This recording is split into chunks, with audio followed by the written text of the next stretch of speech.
espíritos que seguem desde o princípio o caminho do bem nem por isso são perfeitos. Se não têm más tendências, não estão menos obrigados a adquirir a experiência e os conhecimentos necessários à perfeição. Comentário ao item 127. Por isso, a necessidade da encarnação para todos os espíritos está patente. A revelia de Holstein, no texto holsteinguista. Se os espíritos procedem do princípio inteligente, por desenvolvimentos sucessivos e progressivos através dos reinos da natureza, como podem saltar repentinamente por cima das leis naturais e penetrar no plano dos espíritos perfeitos, onde a reencarnação não é mais necessária? Eles podem, graças ao livre-arbítrio, escolher entre o bem e o mal, mas acaso esse próprio discernimento não provém da experiência e do conhecimento? Como provam a sua capacidade de manter-se no caminho do bem se não forem submetidos às tentações e atrações da existência carnal, no prosseguimento natural da sua evolução?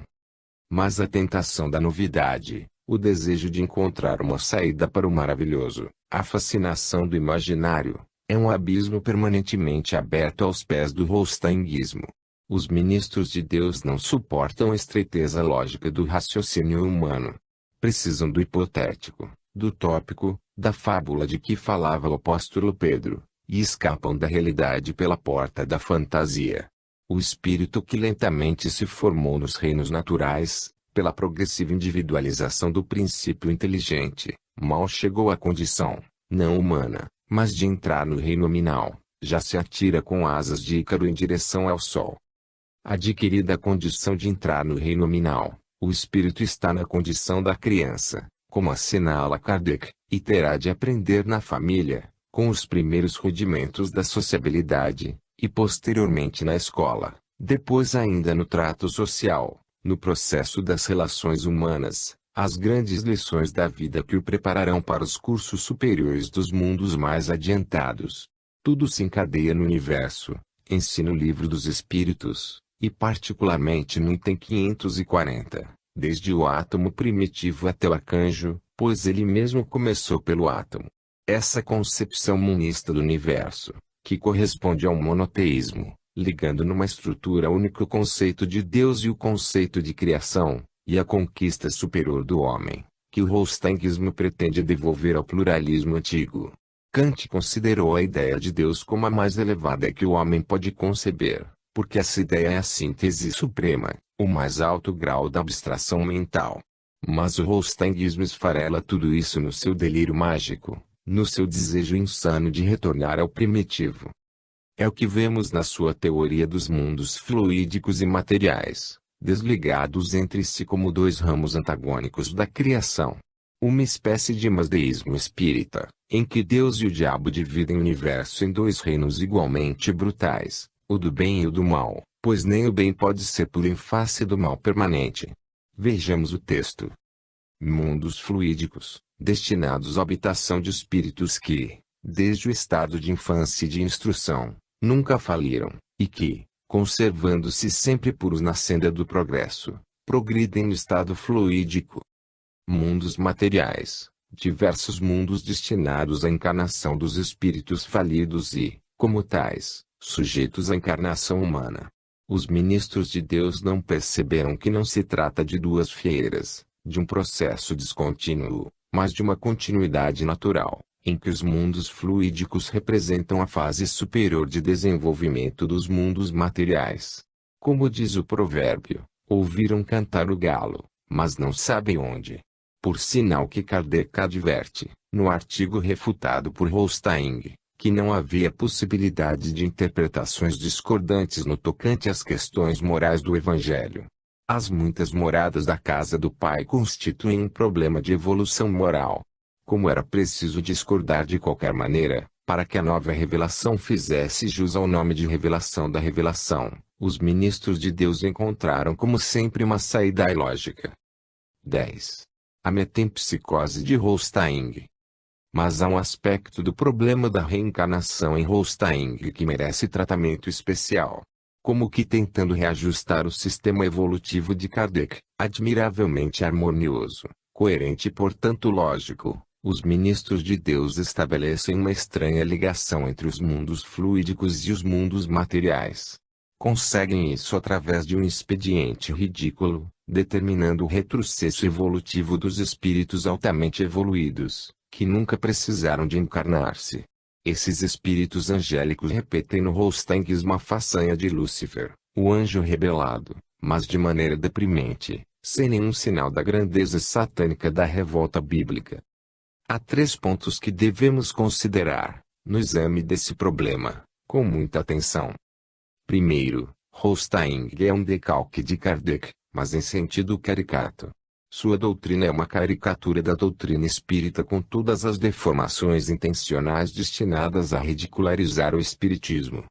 Segundo, Holstein, e com ele os ministros de Deus, não foi capaz de compreender o problema da evolução do espírito em Kardec. O processo contínuo e sequente da evolução foi quebrado pela teoria holsteinista, dando ocasião a um retrocesso que devolve a doutrina da reencarnação à metempsicose antiga. Terceiro, o restabelecimento da metempsicose não sendo mais possível, diante da lúcida argumentação kardeciana a respeito e da natural evolução da cultura, os pseudoteóricos da revelação foram cair mais uma vez na armadilha do ilogismo, oferecendo-nos uma doutrina monstruosa da queda dos anjos, que só não apavora porque provoca riso. Os leitores interessados no assunto não precisam perder muito tempo com a consulta aos 4 volumes da obra indigesta. É difícil aguentar essa leitura maçuda.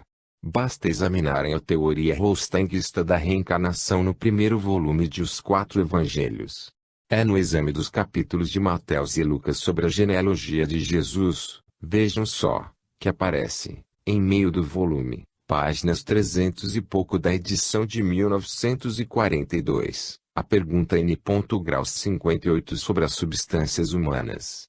O livro foi tão mal feito que Guilom Ribeiro teve de reorganizá-lo para a edição brasileira. E assim mesmo não é fácil indicar os tópicos a serem examinados, em virtude da balbúrdia do texto. Experimente o leitor fazer uma citação dessas.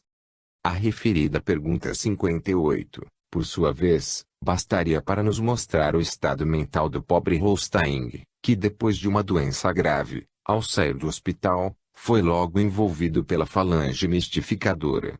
Vamos dar na íntegra a pergunta. Haveis dito que os espíritos destinados a ser humanizados, por terem errado muito gravemente, são lançados nas terras primitivas, virgens ainda do aparecimento do homem, do reino humano, mas preparadas e prontas para essas encarnações, e que aí encarnam em substâncias humanas, às quais não se pode dar propriamente o nome de corpos, nas condições de macho e fêmea aptos para a procriação e para a reprodução.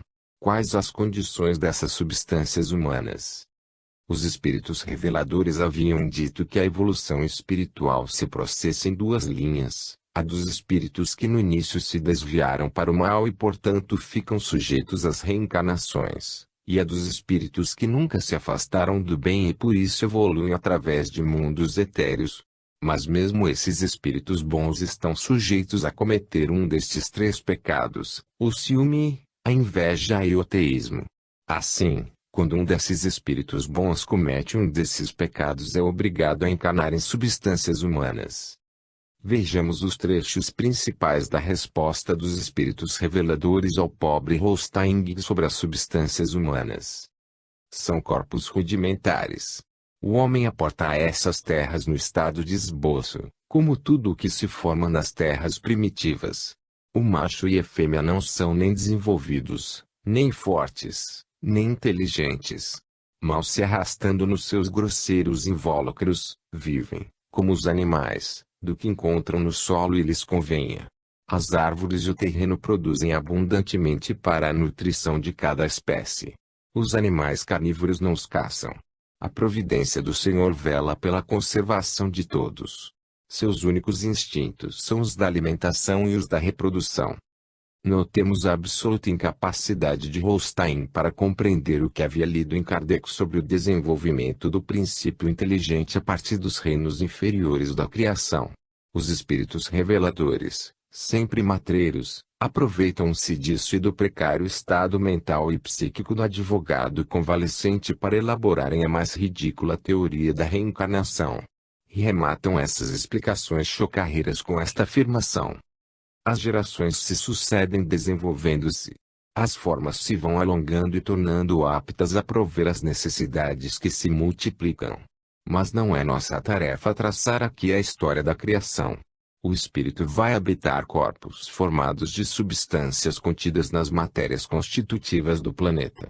Esses corpos não são aparelhados como os vossos, porém os elementos que os compõem se acham dispostos por maneira que o espírito os possa usar e aperfeiçoar.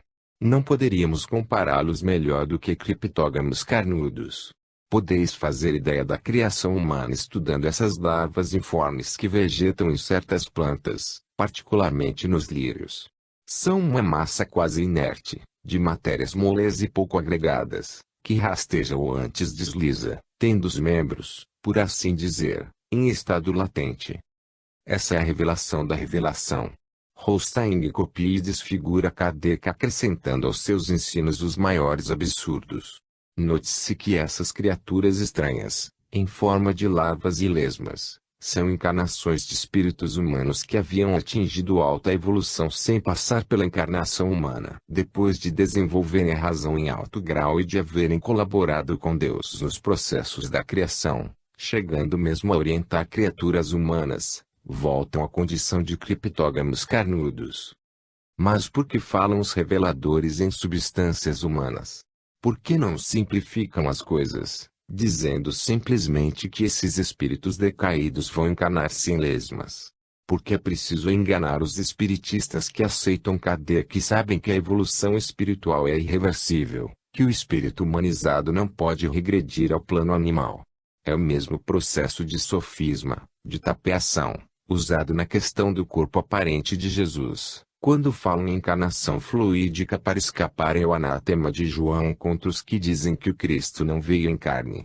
As substâncias humanas dos criptógamos carnudos são uma invenção absurda e tola. E tanta gente a defender essas bobagens dentro do espiritismo. Mas o que são criptógamos carnudos? Por que esse nome estranho? Tudo tem a sua razão na máquina infernal do ilogismo holsteinguista, embora seja sempre a anti-razão que entra em cena. Apreciemos o assunto à luz da razão para tentar esclarecê-lo. A palavra criptógamo é empregada cientificamente para designar certas plantas cujos órgãos reprodutores não aparecem, são ocultos.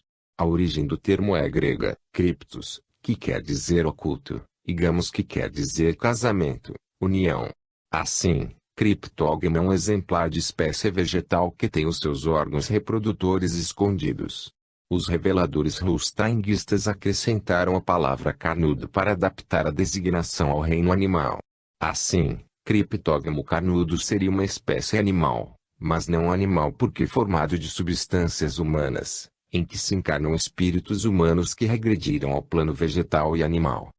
Atenção para isto. Quando dizemos que eles regrediram ao plano vegetal e animal, não estamos forçando a interpretação. Cientificamente, os animais semelhantes a plantas estão localizados na linha divisória dos reinos vegetal e animal, são desenvolvimentos de plantas. Se existissem esses criptógamos carnudos, a ciência os catalogaria como formas de passagem dos criptógamos vegetais para o reino animal.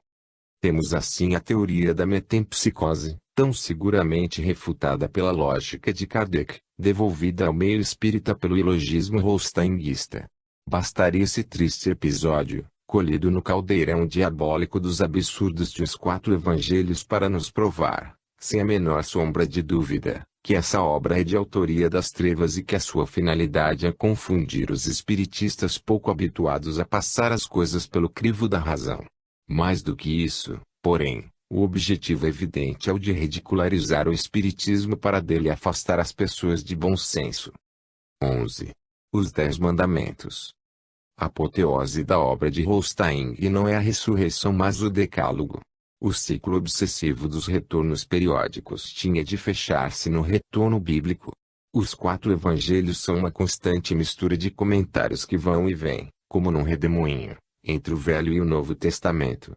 É essa também uma técnica de fascinação. O leitor se sente aturdido, mas atraído para o torvelinho.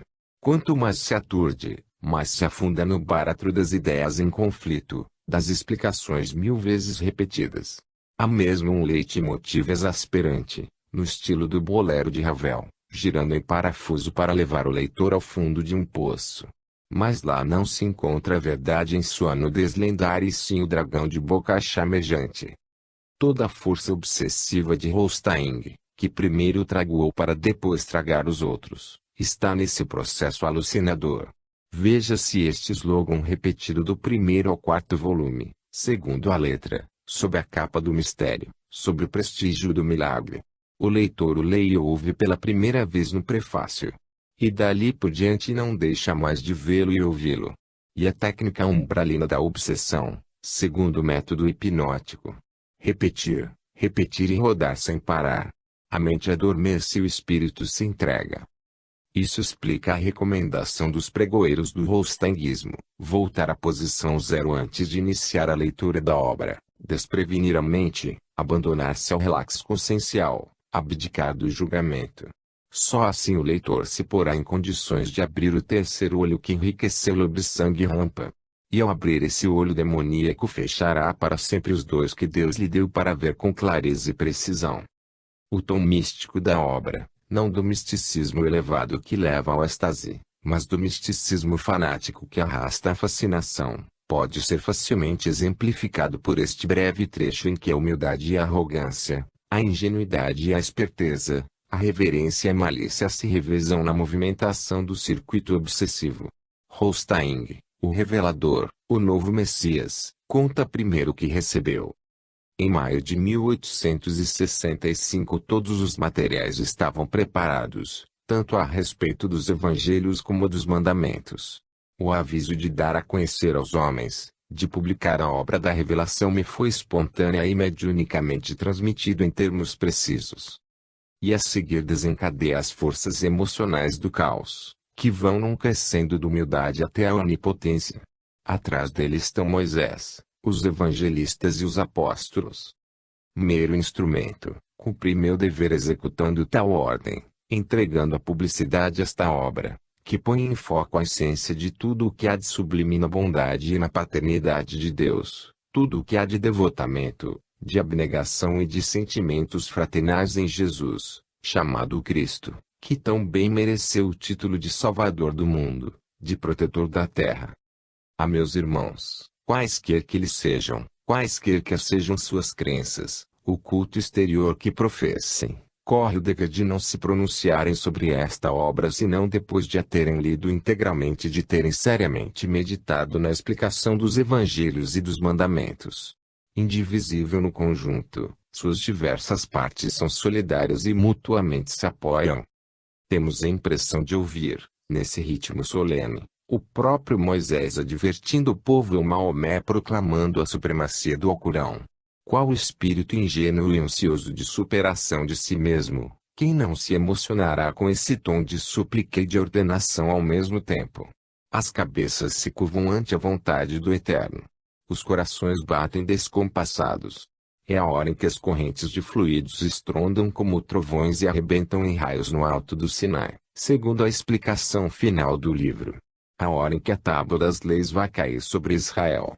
A liberdade cristã é uma promessa distante, mas os espíritos crédulos esperarão através de 2.000 páginas, equivalentes aos 2 milênios do cristianismo deformado pela dogmática dos clérigos.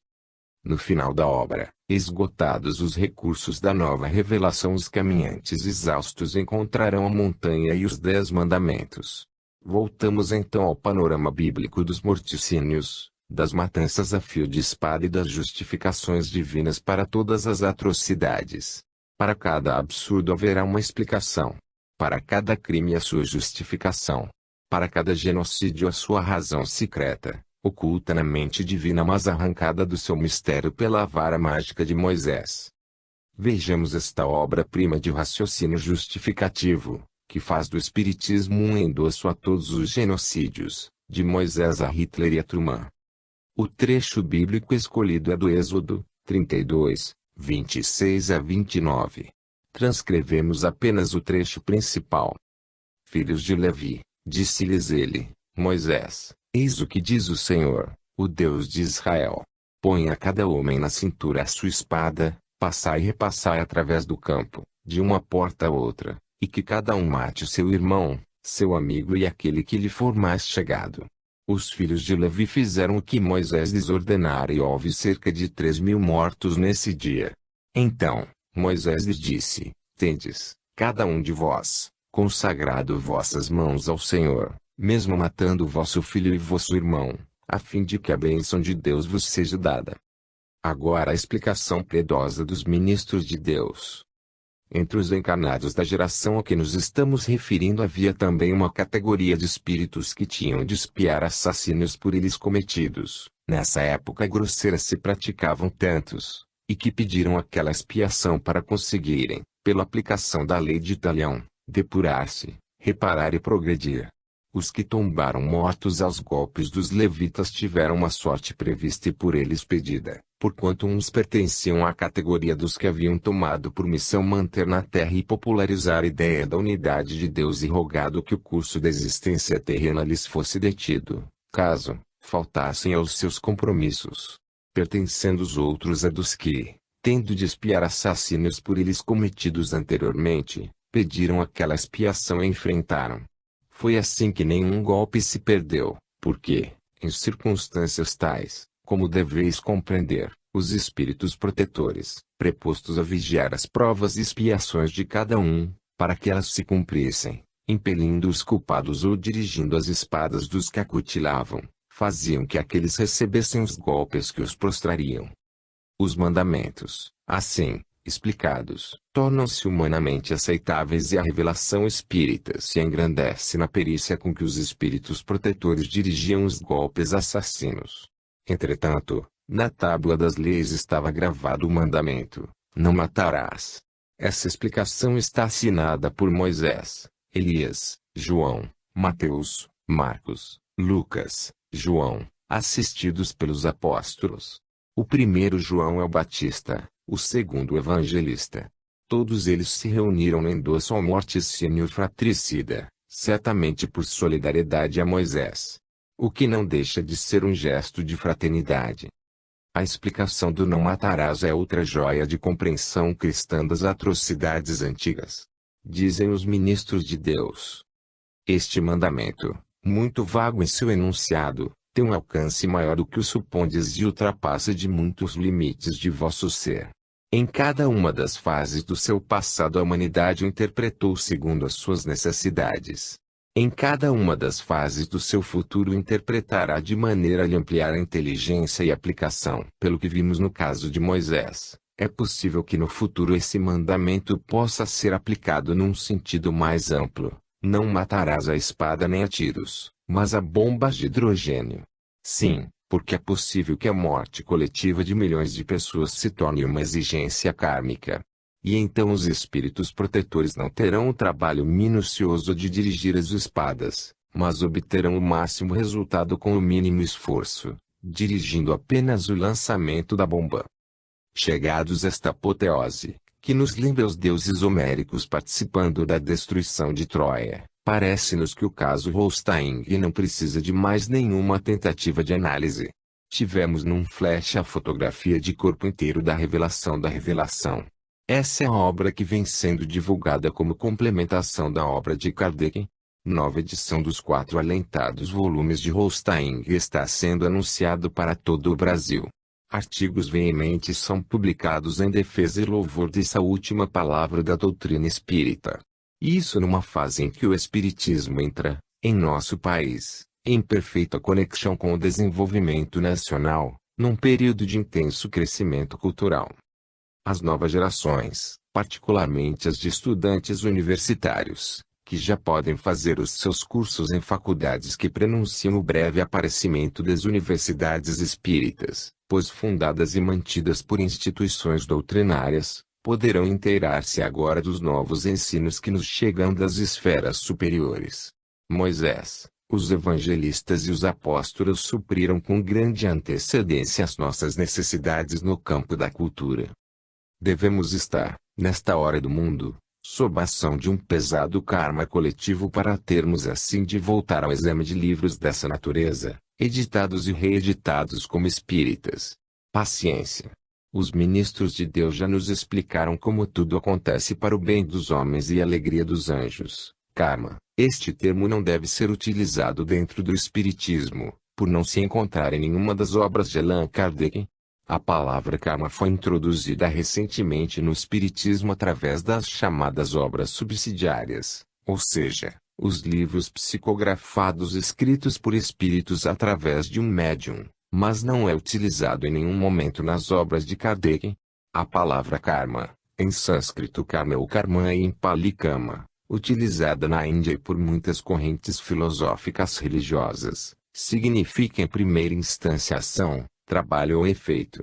No sentido secundário, o efeito de uma ação, ou se preferirmos, a soma dos efeitos de ações, vidas, passadas se refletindo no presente. Na concepção hindu, karma quer dizer destino kanga, determinado ou fixo, ou seja, aqueles cujos atos foram corretos, depois de mortos renascerão através de uma mulher brahmane, virtuosa, ao passo que aqueles cujos atos foram maus, renascerão de uma mulher pária, castas inferiores, e sofrerão muitas desgraças, acabando como simples escravos. Inclusive uma pessoa nascida numa casta impura, um varredor de ruas, um auxiliar de crematório, por exemplo, deve permanecer na profissão herdada, cumprindo o melhor possível e de maneira ordenada sua função, tornar-se um perfeito e virtuoso membro da sociedade. Por outro lado, ao interferir nas tarefas de outras pessoas, ele será culpado de perturbar a ordem sagrada. Mesmo a prostituta, que dentro da hierarquia da sociedade está quem da virtuosa dona de casa, pode participar, caso cumpra com perfeição o código de sua desprezível profissão, do supra-humano e transindividual poder sagrado que se manifesta no cosmo. Ela pode até fazer milagres que desconcertam reis e santos. Sabemos, por orientação dos espíritos, que quando reencarnamos não escolhemos um destino e sim um gênero de prova que cabe a cada um enfrentar ou recuar. Desta forma, não devemos usar a palavra karma dentro do espiritismo e sim causa e efeito, porque os detalhes dos acontecimentos da vida estão na dependência das circunstâncias que o homem provoca, com os seus atos. Se encararmos o karma como um fim total e irredutível, teremos um problema sério quando falamos de existência e sofrimento. O karma foi inventado pelos arianos, quando estes invadiram a Índia pelo rio Indo, trazendo consigo sua religiosidade e criando as castas para se diferenciarem dos párias e rebaixá-los a posições subalternas. Se pensarmos no karma como um fim último, estagnamos o homem. Da mesma forma, quando aprovamos ou aceitamos a salvação apenas pela justificação da fé ou através da predestinação. O karma na época surgiu para os indianos como uma possibilidade de explicar e entender o mundo, o homem e sua existência. Se realmente existe os deuses ou um Deus bom, porque algumas pessoas nascem gênios e outras idiotas. Como os deuses julgarão em um suposto juízo final os homens que não tiveram oportunidade de conhecê-los? Se Deus é onisciente e onipresente, então não possuímos livre-arbítrio, estamos encurralados em uma predestinação ou karma. Se não utiliza a sua onisciência, não pode ser Deus. Estas são perguntas simples que qualquer senso laico já se fez, ou ainda faz, de sua existência. Foram estas e muitas outras perguntas muito mais elaboradas que o sistema karma veio resolver ou tentar explicar. Explicar o mal e encontrar o meio de fazer que os homens o aceitem, se não com alegria, pelo menos com paz de espírito, tem sido a tarefa da maior parte das religiões. Para os ocidentais, a palavra karma não deve ser levada ao pé da letra, mas de forma a entender que o indivíduo passa por situações difíceis e seu futuro é da sua responsabilidade. No Brasil, poucas correntes filosóficas ou religiosas utilizam a palavra karma como os indianos, ou seja, um fim em si mesmo. Os esotéricos e os místicos, neste ponto, não se enquadram nos pensamentos esotéricos e místicos judeus, cristãos ou islâmicos, apesar de alguns filósofos destes pensamentos aceitarem ou discutirem a possibilidade da reencarnação. Os pensamentos kármicos estão mais próximos dos ensinos esotéricos e místicos por seguirem e utilizarem boa parte dos ensinos e da filosofia indiana, como é o caso do Shankara, do Vedanta, do Yoga e alguns outros, ou similares como é o caso dos pensamentos de Blavatsky, que possui grande influência no meio esotérico e teosófico.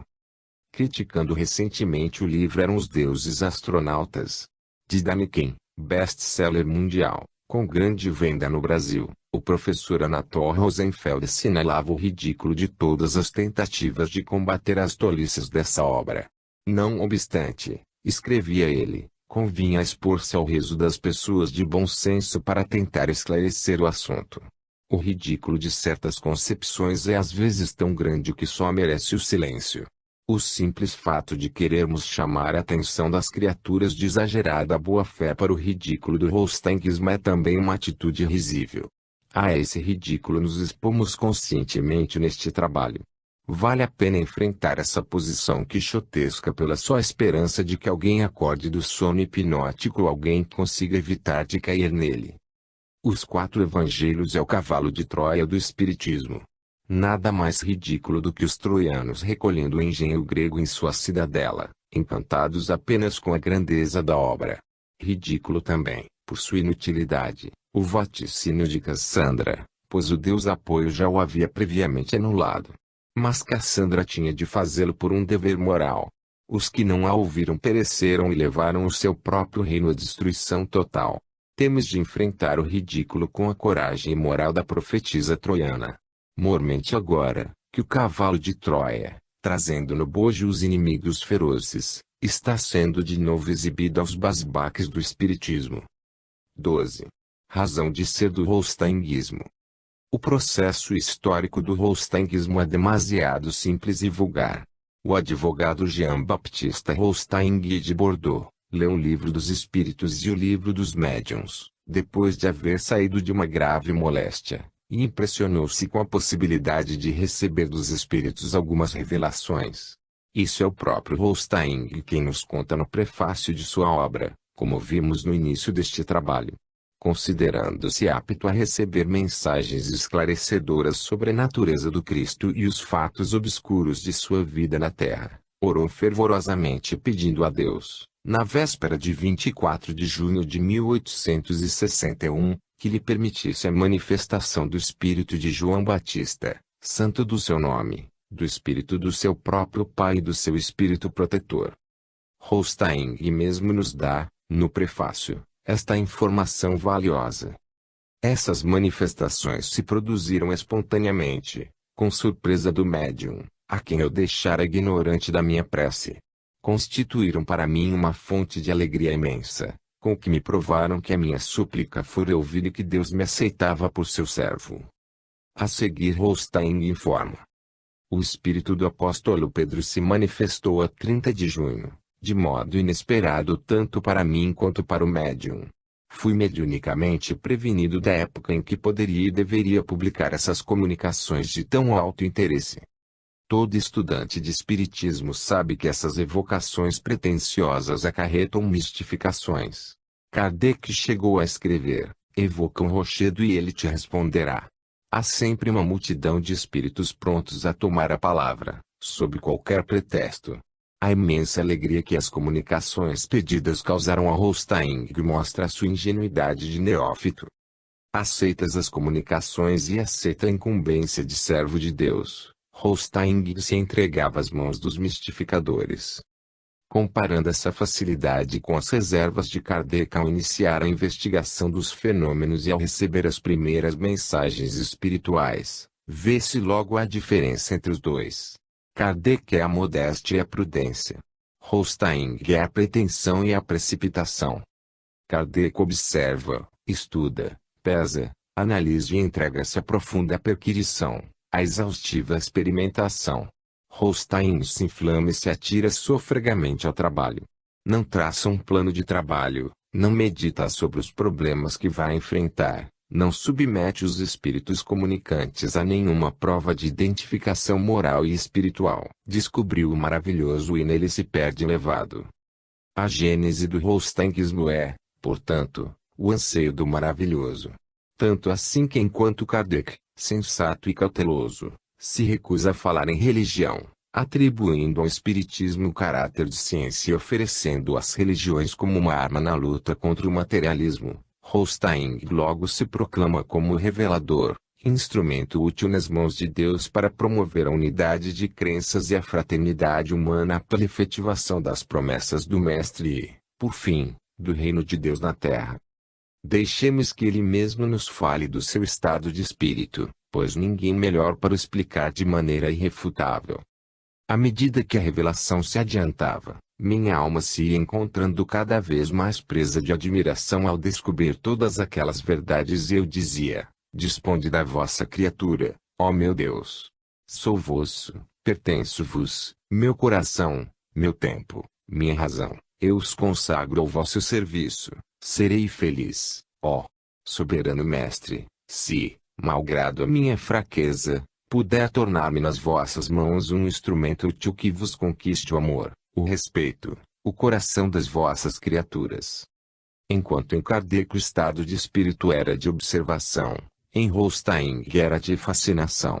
Kardec ponderava, analisava, experimentava. Mas Holstein se entregava aos espíritos, abdicando da própria razão. E não queria ser nada menos do que isto, o instrumento que conquistasse o amor e o respeito das criaturas para o Criador, como se Deus necessitasse da ajuda falível de um homem para fazer-se amado e respeitado.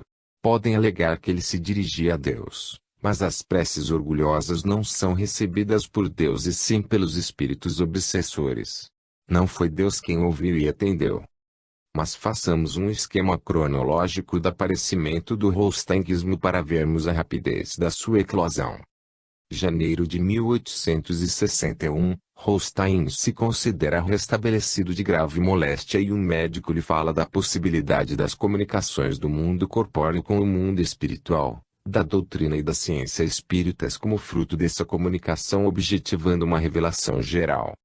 O seguir, Holstein delibera informar-se do assunto e lê o Livro dos Espíritos e o Livro dos Médiuns. Depois, faz um passeio pela história e a filosofia, mergulha na leitura dos livros religiosos, particularmente o Velho e o Novo Testamento. Defronta-se com dúvidas sobre a natureza do Cristo. Dedica-se a práticas mediúnicas com médiuns de Bordeaux. Chama isso de obra de experimentação e de observação, imitando Kardec. É fácil verificar-se que não houve tempo para as exaustivas leituras e consultas que alega haver realizado.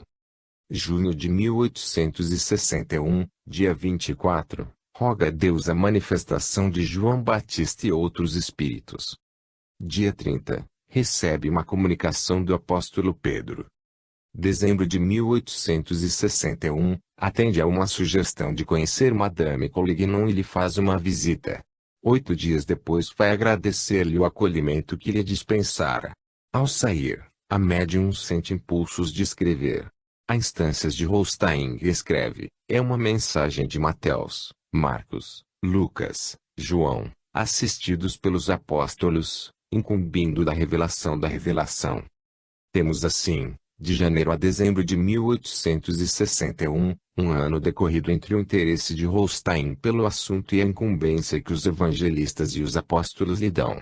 A obra se inicia imediatamente. Maio de 1865, escreve Holstein. Todos os materiais estavam preparados, tanto a respeito dos evangelhos como dos mandamentos. O aviso de dar a conhecer aos homens, de publicar a obra da revelação, me foi espontânea e mediunicamente transmitido em termos precisos.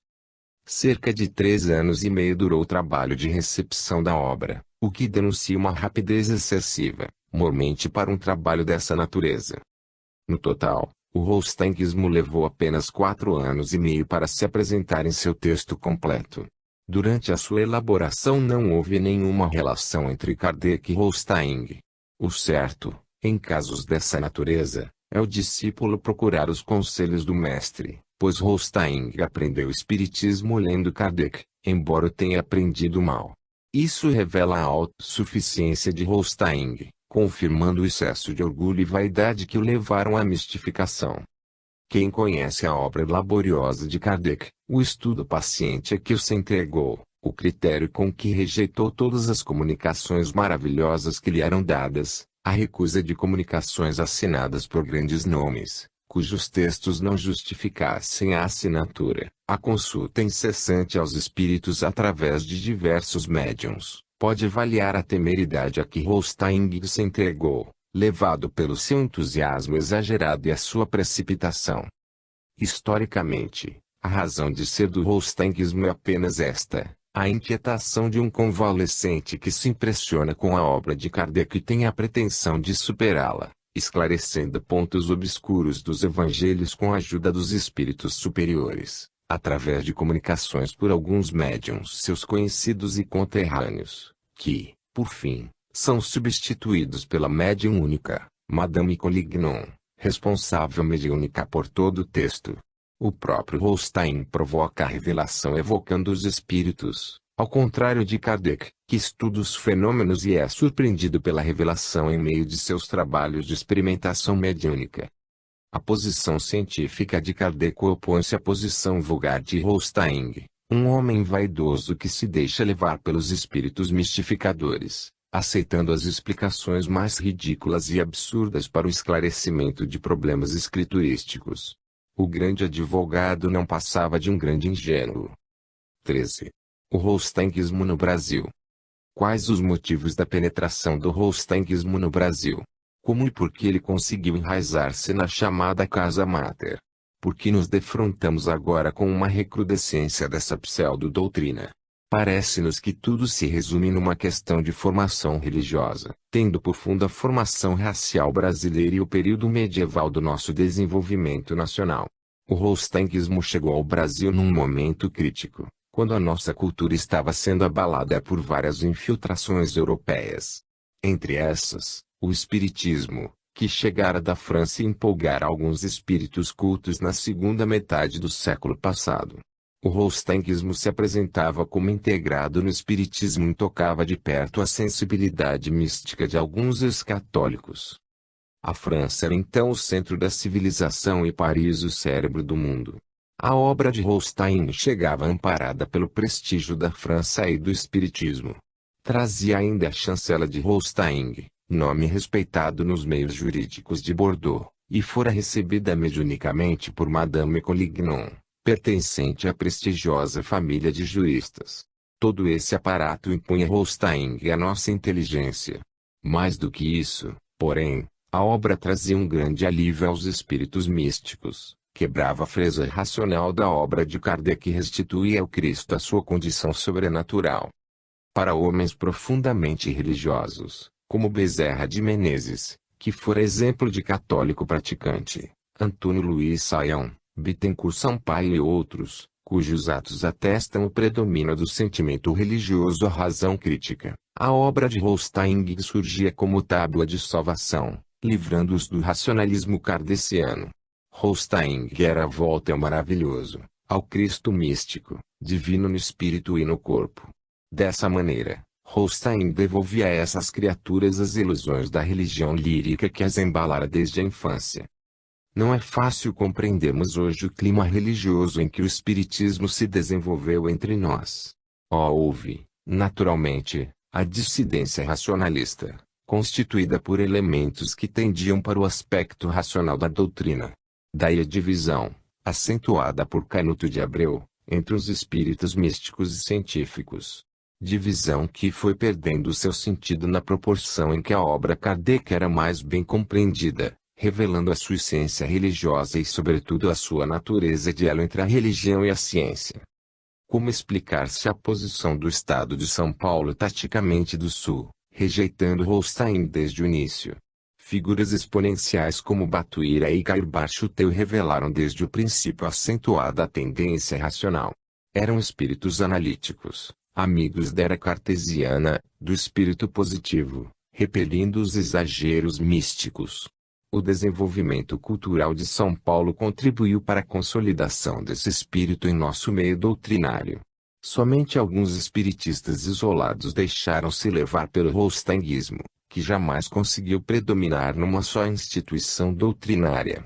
Pelo contrário, Nos grupos e nas sociedades espíritas os poucos holsteiniistas, mesmo quando se destacavam por seu prestígio pessoal, dissimulavam habilmente a sua posição, como fazem ainda hoje, evitando atritos. A vocação pioneira de São Paulo, o impulso para o futuro que o caracterizou desde a sua formação, parece ter influído nessa posição kardeciana. O holsteinismo, como já vimos, é um impulso de retrocesso, uma volta ao passado. É uma forma de saudosismo. Toda tendência retrógrada, em qualquer campo das atividades humanas, sempre encontrou repulsa no clima mental e cultural paulista. E quando falamos desse clima não nos fechamos nas fronteiras do Estado, pois que ele abrange todo o sul do Brasil. Referimos-nos acima ao nosso período medieval. São Paulo também passou por esse período, que podemos figurar na fase da civilização caipira. Assim, os elementos básicos de nossa formação racial também estão presentes em São Paulo: o religiosismo português, o animismo indígena, o feiticismo do negro, mas sobre eles domina o nacionalismo utilitarista do bandeirante desbravador. Esse espírito de audácia, forjado com a matéria-prima de Sagres, espantou dos ares do Planalto os fantasmas aborígenes e africanos e os resíduos do teologismo medieval. Encontramos num livro de Luciano Costa, Kardec não Holstein, editado pela Gráfica Mundo Espírita do Rio de Janeiro, em 1943, a mesma afirmação que sustentamos, referente ao sentido retrógrado do holsteinismo. Não havíamos lido esse livro, que só agora nos chegou às mãos. Folheando-o, encontramos alguns trechos valiosos. Luciano Costa observa que o holsteinismo nos devolve aos tempos do cristianismo primitivo, quando o ensino do Cristo não era ainda compreendido, e acentua: em Holstein impera, absoluto, sobre todos os seus ensinos, o sentimento religioso da antiguidade. Em os 4 evangelhos as verdades são sempre contrariadas pelas mentiras, o natural é prejudicado pelo absurdo e o belo é sempre desfigurado pelo horrível. Jesus é fluidificado, purificado e até endeusado, mas também é ironizado, ridicularizado, deturpado e estupidificado. Nos idos de 40, estávamos ainda na mocidade. Havíamos nos tornado espírita há poucos anos e não tivéramos tempo de aprofundar o conhecimento da doutrina. A FEB fazia então grande propaganda da obra de Holstein, afirmando que se tratava da única interpretação total dos evangelhos publicada em toda a cristandade. Nessa época o reverendo Otoniel Mota publicou o seu livro Temas Espirituais, em que relata suas experiências espíritas positivas, reconhecendo a veracidade dos fenômenos, mas combatendo a doutrina como diabólica. Analisamo-lo, no ardor da juventude, num folheto intitulado As Mestre, publicado na Revista Internacional de Espiritismo, de Matão, e feito em separata pela editora Clarim. Levado pelas informações da FEB citamos de passagem os 4 evangelhos. E um espírita da Bahia escreveu-nos a respeito, felicitando-nos pelo trabalho, mas lamentando a citação infeliz. Fomos consultar a obra famosa e ficamos envergonhados. Graças a Deus Otoniel não recorreu a ela. Caso semelhante aconteceu a Carlos Embaçaí, segundo nos relatou pessoalmente. Eurípedes Barçanufo é também citado às vezes como holsteinista em virtude de engano produzido pela propaganda. Logo que acordou do engano, Barçanufo repudiou Holstein. Chico Xavier tem sido vítima de mentirosos envolvimentos e sua obra chegou a sofrer deturpações, mas a verdade é que ele nunca apoiou Holstein. Outros companheiros, e entre eles nos parece que se encontra Bezerra de Menezes, acordam também em tempo, mas não quiseram provocar escândalos no meio doutrinário e preferiram silenciar. Esses fatos mostram como é insistente e nefasta a propaganda dessa obra de mistificação em nosso meio, mormente por uma instituição tradicional e conceituada. Neste volume, Júlio Abreu Filho faz denúncias graves de desvirtuamento de obras mediúnicas pelo fanatismo holsteinista. Essas denúncias não são de agora, mas publicadas há vários anos. Apesar de tudo, a propaganda continua e a obra deturpadora vai semeando o seu joio na seara. O silêncio estabelecido pelo Pacto Áureo deu resultados negativos, pois toda uma geração espírita se formou nesse período e agora está sendo colhida de surpresa pela novidade do holsteinguismo. Por esses frutos podemos avaliar a árvore. Qual o bom fruto que o holsteinguismo produziu? Qual? Por tudo isso, e pelas suas consequências desmoralizadoras, é necessário que os espíritas sinceros não se calem. É preciso dizer, em alto e bom som, nas palestras e conferências, nos artigos e nos livros, a verdade sobre a obra de Holstein. A análise que acabamos de fazer tinha a pretensão de ser apenas análise, e acabou nos levando obrigatoriamente ao terreno da acusação. Porque não é possível calar diante da astúcia dos mistificadores e da fascinação dos que aceitam e aplaudem. É dever dos espíritas sinceros combater a mistificação holsteinguista neste alvorecer da era espírita no Brasil. Ou arrancamos o joio da seara ou seremos coniventes na deturpação doutrinária que continua maliciosamente a ser feita. O Cristo agênero e a ridicularização do espiritismo, que se transforma num processo de deturpação mitológica do cristianismo. A doutrina do futuro nega-se a si mesma e mergulha nas trevas mentais do passado.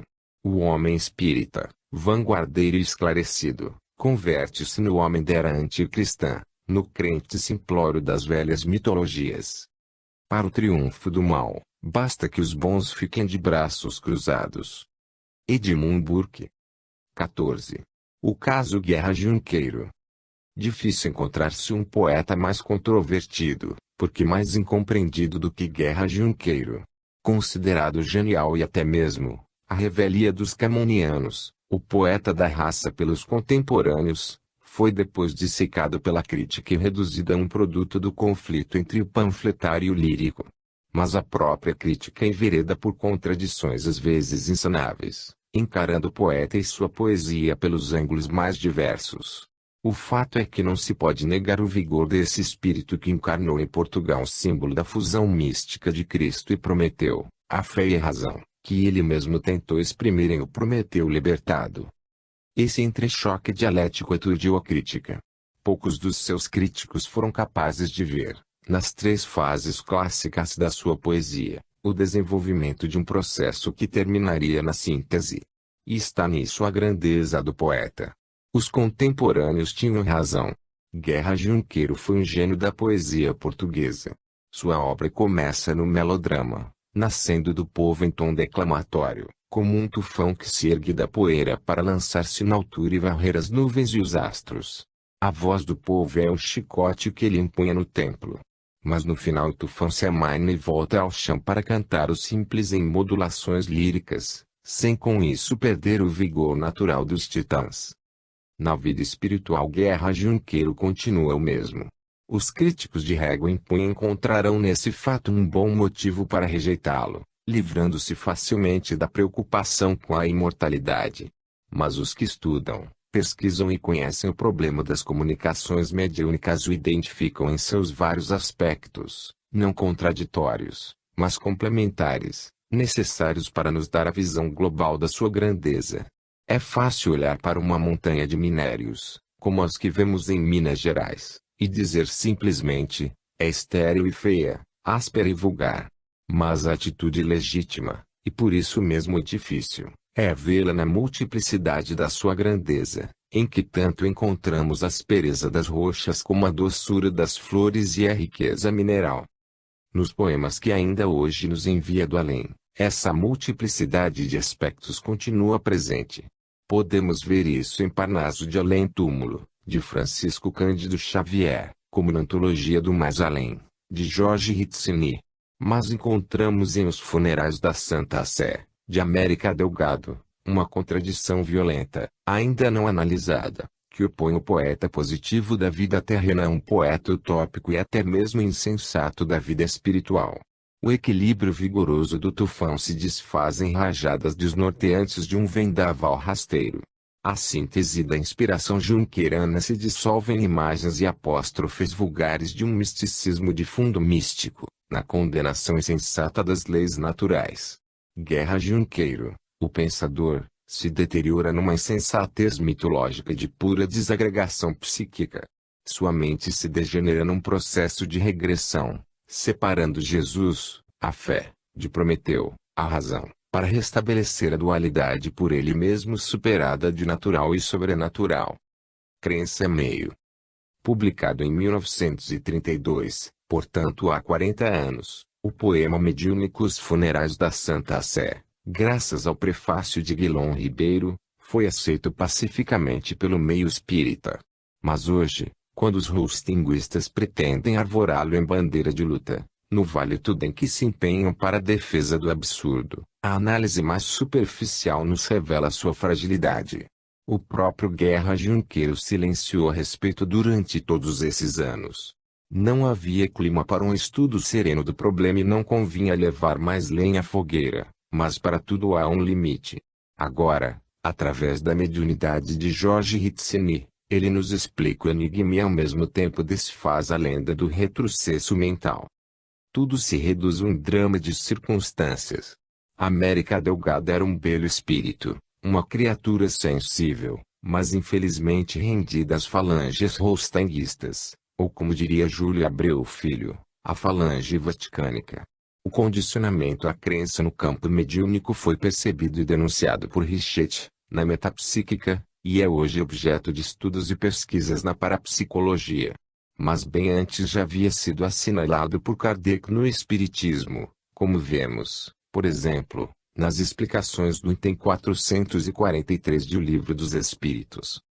Todos os que estudam o Espiritismo sabem que a influência do meio, estudada em O Livro dos Médiuns, de Kardec, pode determinar, e geralmente determina, graves interferências na comunicação mediúnica.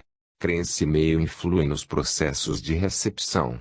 América Delgado filiara-se à linha de pensamento rostanguista da FEB e estava naturalmente sujeita às influenciações nesse sentido.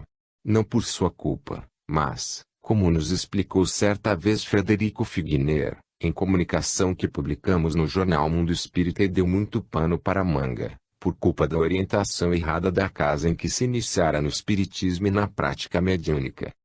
Seria possível aplicar o mesmo argumento aos que não aceitam a teoria rostanguista. Mas acontece que a orientação kardecista não se funda na crença e sim na razão e na pesquisa. O método de Kardec é científico e por isso mesmo exclui os perigos do condicionamento à crença e da sujeição ao ambiente. Mas os que fizeram de Kardec um mito ao invés de um pesquisador, um visionário ao invés de um homem de bom senso, e deram ao seu grupo ou instituição um clima de misticismo cego estarão sujeitos aos mesmos riscos dos ambientes rostanguistas. Não é esse o caso do médium Jorge Ritzeni, que se atém ao bom senso de Kardec e procura conhecer as possibilidades e os limites da sua mediunidade. Por isso Guerra Junqueiro utiliza para a transmissão de seus poemas e pode servir-se dele para desfazer o equívoco dos funerais da Santa Sé. E o faz com equilíbrio inegável, ressalvando as condições espirituais da médium América Delgado e evitando agressões pessoais a Rostaing, que considera uma vítima. Seu azorrague é reservado apenas para a obra e para os mistificadores que editaram. Esse equilíbrio restabelece aos nossos olhos o Guerra Junqueiro que o poema de 40 anos atrás parecia desfigurar. Temos de novo o poeta impetuoso, vigoroso nas expressões mas sereno no julgamento. A síntese de razão e fé, característica do espiritismo, e da qual ele foi precursor, reaparece em sua perfeita integridade junqueirana. O Corpo de Jesus. A revista O Reformador, órgão oficial da FEB, publicou em seu número de março deste ano, 1972, como uma das peças de defesa do rostanguismo, o longo trecho de Os Funerais da Santa Sé, que vamos transcrever. É realmente uma peça digna de estudo, pois nela temos a demonstração da complexidade do processo de recepção mediúnica.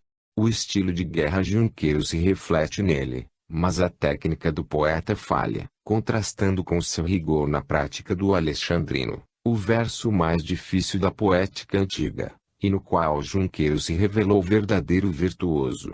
Nenhum outro poeta empregou o alexandrino em nossa língua com tanta perícia e tamanha constância. Mas no trecho abaixo Junqueiro o utiliza como um principiante, um desconhecedor das suas regras. Além disso temos de considerar o problema de conteúdo. No começo o poeta critica os que, Querem esvoaçar além dos infinitos, para saber o que era o corpo de Jesus. Ao mesmo tempo ridiculariza alguns doutores que a ciência já perscrutam. Depois menospreza o laboratório para sustentar a tese agnóstica no tocante aos problemas de Deus.